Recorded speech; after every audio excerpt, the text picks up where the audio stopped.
যে নারীকে আল্লাহ তাআলা ভালোবাসেন তাকে চারটি কষ্ট দেন। প্রিয় ভাইরা আমার, প্রিয় বোনেরা আমার, বিশেষ করে আমার প্রিয় বোনেরা, আমাদের কাছে অনেকেই ফোন দিয়ে বলে, হুজুর আমার জীবনে শুধু দুঃখ আর দুঃখ, শুধু কষ্ট আর কষ্ট।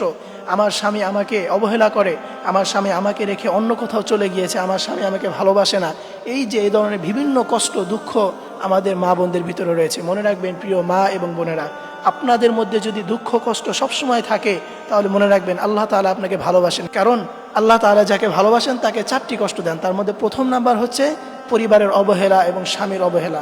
প্রিয় বোনেরা আমার, স্বামী অনেকেই আছে যে স্বামী তাকে অবহেলা করে, স্বামী তাকে যত্ন করে না, স্বামী তাকে রেখে অন্য কোথাও বিয়ে করে ফেলে, স্বামী তার কাছে আসতে চায় না। এই যে এই ধরনের স্বামীর পক্ষ থেকে আপনার প্রতি অবহেলা এবং পরিবারের অবহেলা, অনেক মা বোনেরা আছেন, অনেক মেয়েরা আছেন যে তার পরিবার তাকে অবহেলা করে। মনে রাখবেন যদি এই ধরনের কোনো কিছু আপনার সাথে হয়, সবসময় আপনার সাথে কষ্ট লেগেই থাকে, আপনাকে যদি সকলে অবহেলা করে, আপনার পরিবার, আপনার স্বামী, আপনাদের সকলেই যদি আপনাকে অবহেলা করে, তাহলে মনে রাখবেন যে আল্লাহ তাআলা আপনাকে ভালোবাসেন। কেননা আল্লাহ তাআলা তো কোরআনের মধ্যে বলেছেন, ওয়ালা নাবলুওয়ান্নাকুম বিশাইইম মিনাল খাউফি ওয়াল জু' ওয়া নাকসিম মিনাল আমওয়ালি ওয়াল আনফুসি ওয়াস সামারাত। যে মানুষ, তোমাদের ভালোবাসা আর আল্লাহ তাআলা ভালোবাসার মধ্যে এটাই পার্থক্য। মানুষ যখন কাউকে ভালোবাসে তখন সে চায় যে তার ভালোবাসার মানুষ যেন তার থেকে কোনো কষ্ট না পায়। সে সবসময় তার ভালোবাসার মানুষের সাথে আপোষ করে চলতে চায়। সে চায় যে তার ভালোবাসার মানুষ যেন তার থেকে বিন্দু পরিমাণও কষ্ট না পায়। এই চিন্তা নিয়ে সবসময় থাকে। কিন্তু আল্লাহ তাআলা যদি কাউকে ভালোবাসেন তাহলে তাকে সর্বপ্রথম তাকে কষ্ট দেয়, তাকে সবসময় বিপদ মুসিবতের মধ্যে ফেলে রাখে। এটা কেন? কারণ আল্লাহ তাআলা তাকে এই জন্য কষ্ট দান করেন যে ওই বান্দা যে গুনাহ করেছে, যে অন্যায় করেছে, আল্লাহ তাআলা এই দুঃখ কষ্ট দিয়ে তার অন্যায়গুলো মাফ করে দেয় এবং কাল কিয়ামতের দিন আল্লাহ তাআলা ওই বান্দাকে নিষ্পাপ বানিয়ে হাসরের ময়দানে উঠায়। এই জন্য প্রিয় মা এবং বোনেরা, আপনার জীবনে যদি যে কোনো দুঃখ কষ্ট থাকে আপনি মন খারাপ করবেন না, বরং ধৈর্য ধারণ করবেন। মনে রাখবেন আল্লাহ তাআলা আপনাকে ভালোবাসেন, এই জন্যই আল্লাহ তাআলা আপনাকে সকল কষ্টের মধ্যে দিয়ে রেখেছেন।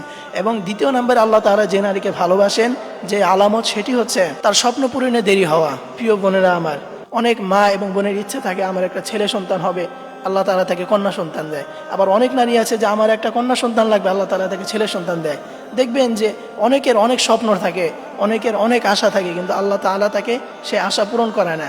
অনেক নারী রয়েছে তার জীবনে আশা থাকে যে আমার মনের মতো একটা স্বামী পাবে, তার স্বামী তাকে অনেক ভালোবাসবে, অনেক আদর যত্ন করবে, এরকম বিভিন্ন আশা থাকে, কিন্তু আল্লাহ তাআলা তার উল্টোটা তাকে করিয়ে দেয়।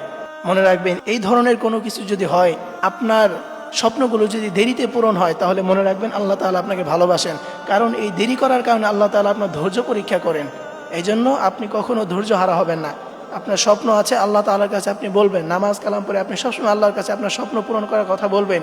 কিন্তু যদি দেরি হয় তাহলে এতে মন খারাপ করবেন না। এবং তৃতীয় নম্বরে যে কারণে বুঝবেন আল্লাহ তাআলা আপনাকে ভালোবাসেন, সেটি হচ্ছে বিচ্ছেদ বা একাকিত্বের কষ্ট। প্রিয় মা এবং বোনেরা আমার, আপনার জীবনে যদি বিচ্ছেদ হয়ে যায়, আপনার স্বামী আপনাকে রেখে চলে গিয়েছে, আপনাকে সে ভালোবাসে না, আপনাকে শুধু অবহেলা করে এবং সবসময় আপনাকে নিজেকে একাকিত্ব মনে হয়, এই ধরনের আলামত যদি নিজের মধ্যে দেখতে পান তাহলে মনে রাখবেন যে আল্লাহ তাআলা আপনাকে ভালোবাসেন।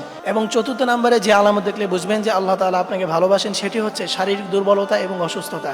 প্রিয় মা এবং বোনেরা আমার, আপনি যদি সবসময় অসুস্থ থাকেন তাহলে মনে রাখবেন আল্লাহ তাআলা আপনাকে ভালোবাসেন। যে অসুস্থতা দিয়ে কীভাবে ভালোবাসেন? অসুস্থতা দিয়ে আল্লাহ তাআলা ওই বান্দার গুনাহগুলোকে মোচন করিয়ে দেয়। আল্লাহর হাবিব সাল্লাল্লাহু আলাইহি ওয়াসাল্লাম বলেছেন যে আমার উম্মতকে আল্লাহ তাআলা সামান্য জ্বর দিয়ে হলেও তার গুনাহকে আল্লাহ তাআলা ঝরাইয়া দেয়। এই জন্য প্রিয় মা এবং বোনেরা আমার, আপনি যদি বেশি বেশি অসুস্থ হন তাহলে মনে রাখবেন আল্লাহ তাআলা আপনাকে ভালোবাসেন। কারণ এই অসুস্থতার মাধ্যমে আপনার করা গুনাহ আল্লাহ তাআলা দুনিয়াতে মোচন করে দেয়, যেন কাল কিয়ামতের ময়দানে আপনি আল্লাহ তাআলার সামনে নিষ্পাপ হয়ে দাঁড়াতে পারেন। এই জন্য প্রিয় মা এবং বোনেরা, এই চারটি আলামত যদি নিজের মধ্যে দেখতে পান তাহলে মনে রাখবেন আল্লাহ তাআলা আপনাকে ভালোবাসেন।